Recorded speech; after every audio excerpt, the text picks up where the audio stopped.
All right, I think I'm on a roll, so I'm going to read the next dialogue called Self-Criticism, a further dialogue. Question. What about you? Answer. What about me? Question. What do you like? You've been talking about taste in an abstract, general way, with examples that seem to have been chosen more because of what they represent than because they reflect on your own passions or preferences. I mean, come on, Rilke? Are you really that into Marina Abramovich? Answer. Maybe not. I'm a big Philip Larkin fan, though. Question. That figures. But nobody likes everything, and nobody, least of all somebody like you, walks around like a sponge soaking up experience willy-nilly. You choose. You seek out some things and avoid others. You trace a pattern of engagements. You build on primal encounters with the things that changed your life, your own specific, subjective life. So what were those? Answer. That's kind of personal, isn't it? Question. Maybe, but haven't you been arguing, or at least implying, that the ladder of criticism starts down on in the foul rag and bone shop of the heart, with the spontaneous pleasures and reflexive revulsions of the individual spirit? Didn't Oscar Wilde say that the highest, as the lowest form of criticism, is a mode of autobiography? Isn't what you call judgment or interpretation really just a lover's confession? Answer. Fair enough. But where should I begin? With books? Hop on Pop? Catch-22? The age-inappropriate movies I went to see when I was too young to understand them? The primetime sitcoms I was allowed to stay up to watch, or the forbidden late-night shows I'd sample when I slept over at the houses of friends with more permissive parents than mine? The 1960s rock I played on my parents' phonograph when I was a kid? The punk and post-punk albums I bought with odd job money when I was in high school? The blues and jazz and country and western reissues I snapped up in my Moldy Fig, Red Wine and Camel Straits undergraduate phase? London Calling, Sketches of Spain, Annie Hall, Stranger Than Paradise, Less Than Zero? Question. Do you mean the Elvis Costello song or the Bret Easton Ellis novel? Once again, you were spewing out your own questions instead of answering mine. But any of the things you named would work perfectly well. Really, though, you need to get over yourself. You act as if you're reeling off a collection of random phenomena or showing off a precious collection, when actually you're describing something, someone, very specific and totally familiar. Show me what's on your iPod or your DVR or your bookshelves and I'll tell you who you are. There's no easier clairvoyance. And it takes no effort to peg you, my friend, as a Gen X baby in the throes of middle age, flailing between the Kubler-Ross stages of denial and acceptance as you mourn your lost youth.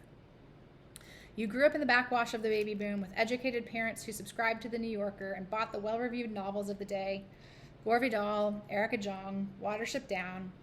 As for movies, you've got the 1960s new waves and the 70s new Hollywood, a little too late. Your touchstones were Saturday Night Fever and Star Wars rather than Mean Streets and Nashville. In many cases, you read the mad satire long before you ever saw the movie, if you ever got around to seeing the movie at all. You saw Breathless in college, probably for a class. You saw Bewitched in reruns.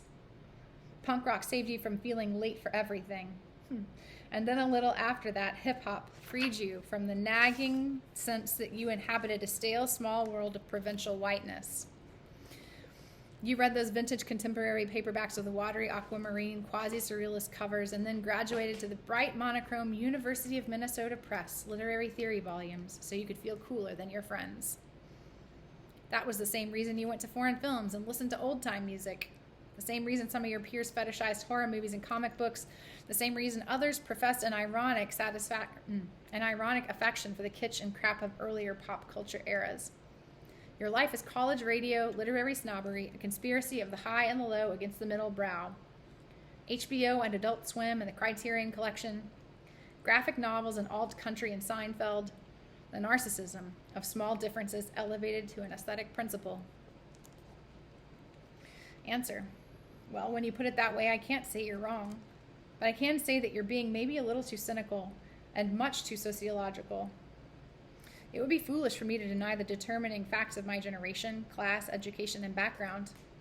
I don't make the mistake of supposing that my feelings and perceptions are either uniquely mine or somehow untethered from influence and circumstance. Nobody floats above the common run of tastes, plucking only the most exquisite posies on the basis of pure intuition. It's always contingent, always relative, always a matter of who and where you happen to be. Question. But haven't you been suggesting the opposite? Isn't your theory of taste grounded in spontaneous encounters? In the erotic bliss that erupts when you hear music or confront a statue? When beauty catches you unawares? Answer. Let me finish, though. Of course, we're all determined beings, made by circumstances beyond our control. But we're also changeable creatures, highly susceptible to the influence of accident, free agents with the power to invent ourselves. Sometimes we react the way we do because of birth or conditioning, sometimes because of a more mysterious force, sometimes by the operation of our own will. We don't always like what we're supposed to like, and we also move in the other direction, toward forbidden or not approved pleasures. In the next chapter, question, we'll get there, but you're drifting back into abstraction. Maybe you could illustrate what you mean with reference to your own tastes and interests. Answer, I'll try. Everything you said about me just now is true. Like just about everybody else who has marched in the parade of post-war American generations, I grew up in circumstances of astonishing and unprecedented cultural abundance.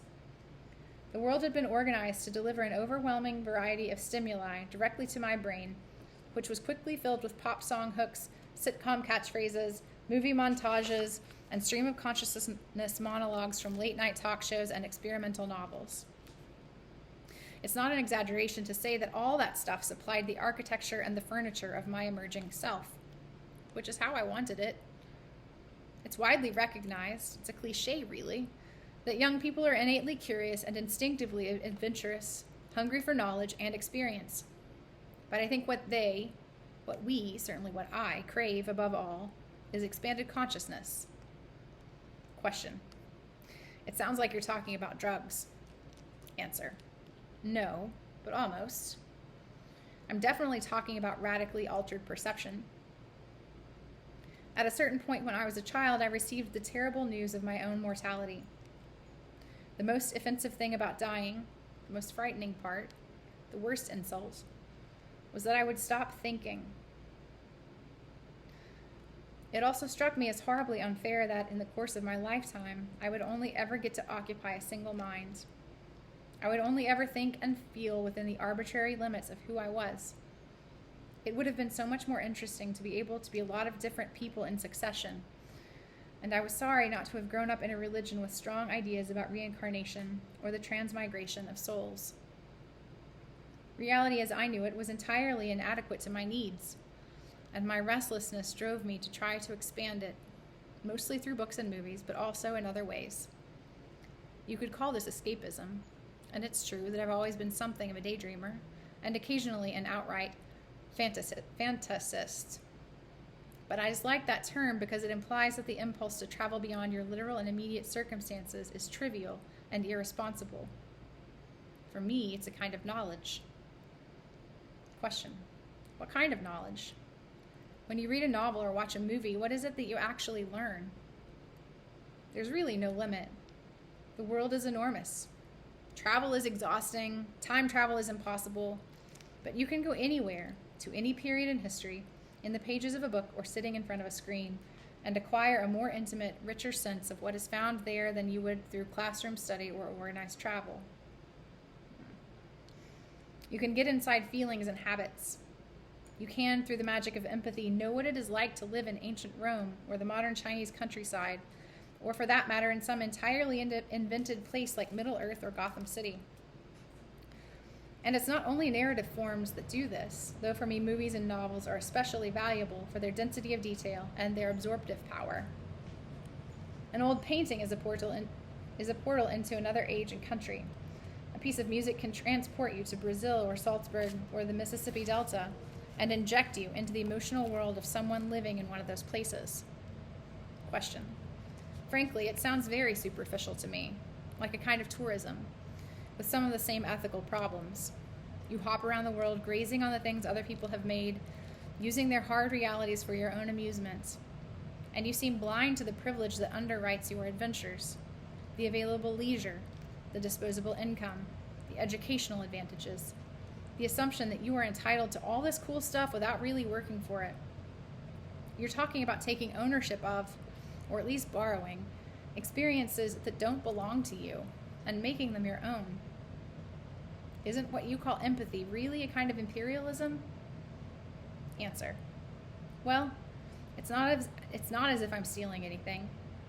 I take it that all these works, books, films, songs, and so on, are acts of communication, and that I have as much right as anyone to listen to what they're saying. Question. But you don't ever think that maybe they weren't meant for you? Answer. What are you suggesting? That I should have stayed within the boundaries of my identity? Sought out pleasures closer to home? There was no shortage of those, and I did plenty of that.